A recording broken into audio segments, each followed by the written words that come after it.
so I've owned my house for about 3 years now. It's an older place, built in the 40s, in a neighborhood that's been quietly the same for most of its existence. Not fashionable, not neglected, just steady. The kind of neighborhood that families move into and stay in for generations, and that has a settled quality because of that long continuity. I bought it from the estate of a woman who had lived there for over 50 years.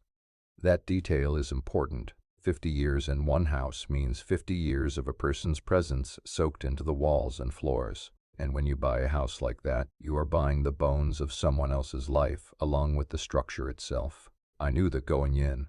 I found it appealing rather than off-putting, the idea of a place with that kind of history, that kind of accumulated inhabitation.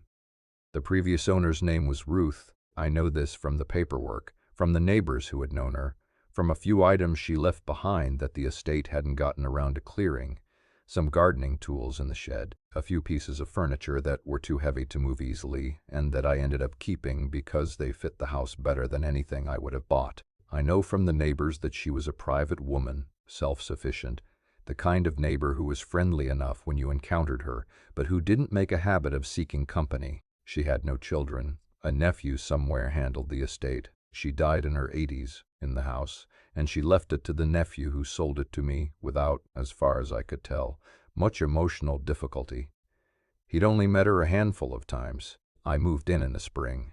The first few months were the ordinary business of moving into an older house, things that needed fixing, a learning curve with the particular systems of the place, the slow process of making a space feel like yours rather than like someone else's space that you're temporarily occupying. I liked the house. I liked its proportions and its old hardwood floors and the way the light moved through it at different times of day. I liked the garden, which Ruth had maintained well and which came to me in good shape. Established perennials that knew what they were doing without much help from me. I found the first journal in October, about 6 months after I moved in. I was doing some work in the bedroom closet, putting up better shelving. The original shelving was inadequate, and when I pulled out the old shelf unit, I found that the wall behind it was not flush. There was a gap, maybe 4 inches deep, running the length of the back of the closet where the drywall had been installed a few inches forward of the original plaster. Whether this was intentional or just a quirk of a renovation done at some point in the house's history, I couldn't tell. But the gap was there, and in the gap, resting on the bottom of it and covered in a light layer of dust, was a composition notebook. I picked it up. The cover was plain black, the kind of composition notebook that has been the same since forever, and it was in good condition despite the dust. The gap had protected it from moisture and light. I opened it. The handwriting inside was small and precise, the handwriting of someone who had learned to write in an era when penmanship was taught deliberately and who had kept the habit. The entries were dated. The first date I saw, flipping to a random page, was from about 4 years before I moved in. I flipped to the beginning. The journal started about 8 years before I bought the house. I sat on the edge of the bed and I read for a while. The journal was Ruth's. That became clear quickly.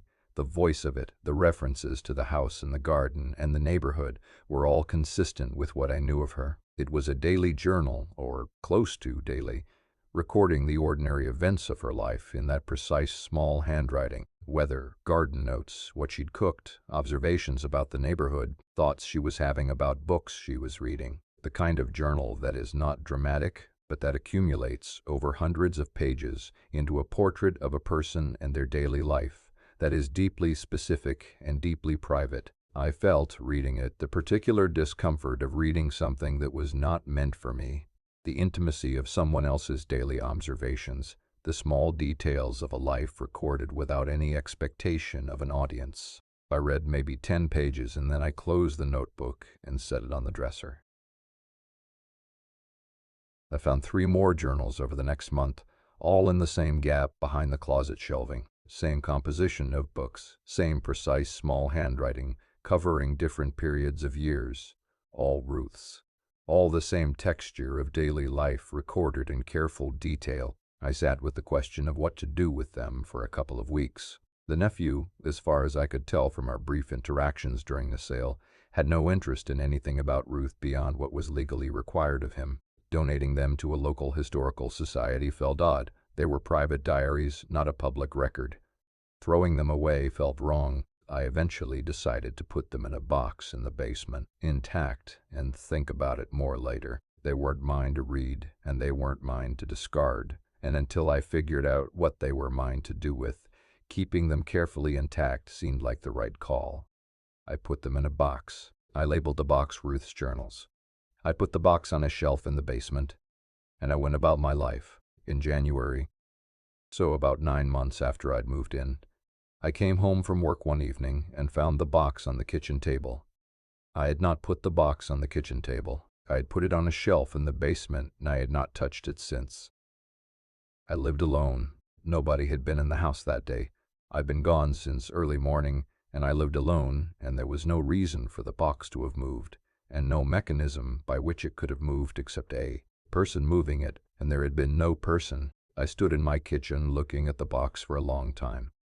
Then I sat down at the table. Then, because it seemed like the thing to do, and because the box was right there, and I was right there, and something had clearly decided this was the moment, I opened it and took out the most recent journal, the one that ran up to the closest date before Ruth died, and I started reading from the beginning. I want to tell you about what I found in that journal carefully and accurately, because getting it right matters to me. The journal was exactly what the others had been, a daily record of an ordinary life, Ruth's observations and activities and thoughts, the weather and the garden and the books, all of that was consistent. But running through the final journal, beginning about 3 years before Ruth died and continuing at irregular intervals through to near the end, were entries of a different kind, not different in tone, same precise small handwriting, same calm voice, but different in subject. Because the subject in these scattered entries was not Ruth's life. It was mine, the life of a person she described as the next one, the one who would come after. She described a man who would buy the house after she was gone.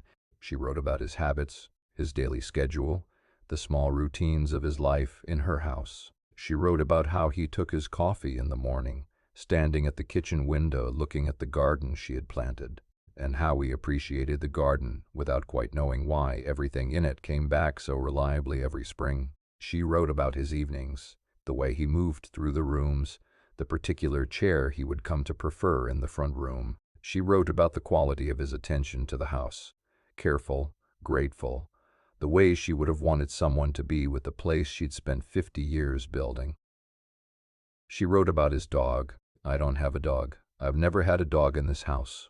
But she wrote about a dog, a specific dog, a medium-sized brown dog who would sleep at the foot of the stairs and who would be very good for the man and the house both. She wrote about this dog with such specificity, the color of it, the way it would thump its tail against the floor in greeting, that it felt less like imagination than like something she had seen. I don't have a dog yet.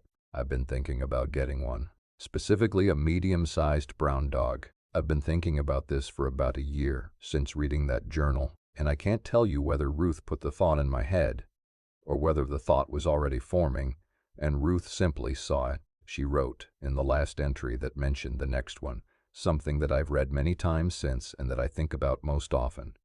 She wrote, "He will wonder about the journals. He will find them and he will wonder, and eventually he will read them because some things make themselves read. I hope he knows that the house wanted him here. Houses know these things before people do.